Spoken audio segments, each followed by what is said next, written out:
வணக்கம் நண்பர்களே. இன்று நாம் பார்க்க போகும் மனிதர் வெறும் அரசியல்வாதி அல்ல, வெறும் சட்ட அறிஞரும் அல்ல, வெறும் பொருளாதார நிபுணரும் அல்ல. ஒரு காலத்தில் தீண்டத்தகாதவர் என்று ஒதுக்கப்பட்ட சமூகத்தில் பிறந்து இந்திய அரசியல் அமைப்பை உருவாக்கிய மகத்தான தலைவர். அவர்தான் டாக்டர் பாபா சாஹேப் அம்பேத்கர். இந்திய வரலாற்றில் பல தலைவர்கள் இருந்துள்ளனர். ஆனால் தன் வாழ்க்கையில் அனுபவித்த வேதனையை கோடிக்கணக்கான மக்களின் விடுதலைக்கான போராட்டமாக மாற்றியவர் அம்பேத்கர்.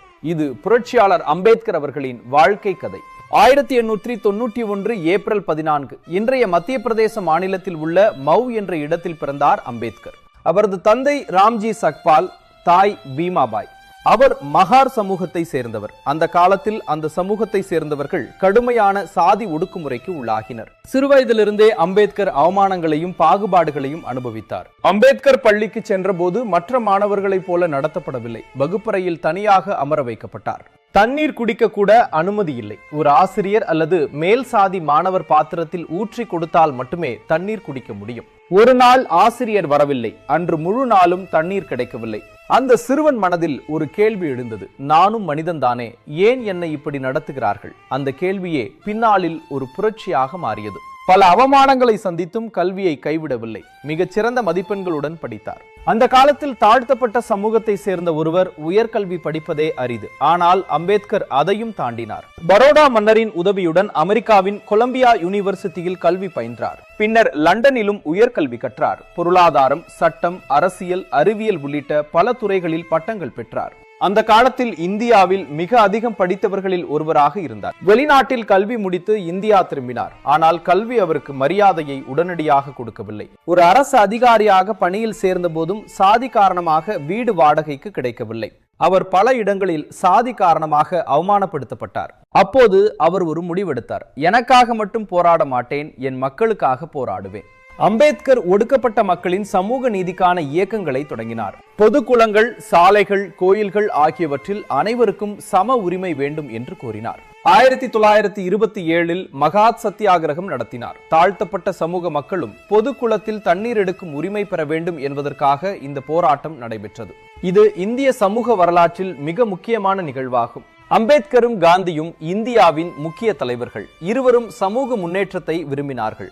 ஆனால் சில விஷயங்களில் கருத்து வேறுபாடுகள் இருந்தன. குறிப்பாக தாழ்த்தப்பட்ட மக்களின் அரசியல் பிரதிநிதித்துவம் குறித்து. 1932 நடைபெற்ற விவாதங்கள் இந்திய அரசியலில் பாரிய தாக்கத்தை ஏற்படுத்தின. இறுதியில் பூனா ஒப்பந்தம் உருவானது. 1947 இந்தியா சுதந்திரம் பெற்றது. புதிய நாட்டிற்கு புதிய அரசியலமைப்பு தேவைப்பட்டது. அப்போது அரசியலமைப்பு வரைவு குழுவின் தலைவராக தேர்வு செய்யப்பட்டார் அம்பேத்கர். இது சாதாரண பொறுப்பு அல்ல. 130 கோடி மக்களின் எதிர்காலத்தை தீர்மானிக்கும் ஆவணத்தை உருவாக்கும் பொறுப்பு. அம்பேத்கர் பகல் இரவு பாராமல் உழைத்தார். பல நாடுகளின் அரசியல் அமைப்புகளை ஆய்வு செய்தார். இறுதியில் இந்திய அரசியலமைப்பு உருவானது. இன்று நாம் அனுபவிக்கும் பல உரிமைகளுக்கு அடித்தளம் அமைத்தது அந்த அரசியல் அமைப்பு. சட்டத்தின் முன் அனைவரும் சமம். மத சுதந்திரம், பேச்சு சுதந்திரம், கல்வி வாய்ப்புகள், அடிப்படை உரிமைகள், இவை அனைத்திற்கும் வலுவான அடித்தளத்தை அமைத்தவர் அம்பேத்கர். அம்பேத்கர் பெண்களின் உரிமைகளுக்காகவும் குரல் கொடுத்தார். பெண்களுக்கு சொத்துரிமை வேண்டும், கல்வி வேண்டும், சம வாய்ப்புகள் வேண்டும் என்று வலியுறுத்தினார். அந்த காலத்தில் இது மிகவும் முன்னோடியான சிந்தனையாக இருந்தது. வாழ்க்கையின் இறுதி காலத்தில் அவர் ஒரு முக்கிய முடிவெடுத்தார். 1956 ஆண்டு புத்த மதத்தை தழுவினார். அவருடன் லட்சக்கணக்கான ஆதரவாளர்களும் புத்த மதத்திற்கு மாறினர். இது இந்திய சமூக வரலாற்றில் மிகப்பெரிய நிகழ்வுகளில் ஒன்றாகும். 1956 டிசம்பர் 6 அம்பேத்கர் மறைந்தார். ஆனால் அவரது சிந்தனைகள் மறையவில்லை. இன்று இந்தியாவின் ஒவ்வொரு மாநிலத்திலும் அவரது சிலைகள் நிற்கின்றன. அவரது பெயரில் பல்கலைக்கழகங்கள், கல்வி நிறுவனங்கள், ஆராய்ச்சி மையங்கள் செயல்படுகின்றன.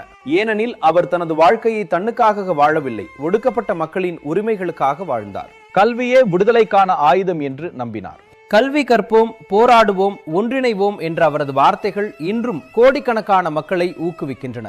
ஒரு சிறுவன், பள்ளியில் தண்ணீர் கூட குடிக்க அனுமதிக்கப்படாத சிறுவன், உலகின் சிறந்த பல்கலைக்கழகங்களில் கல்வி கற்றான்.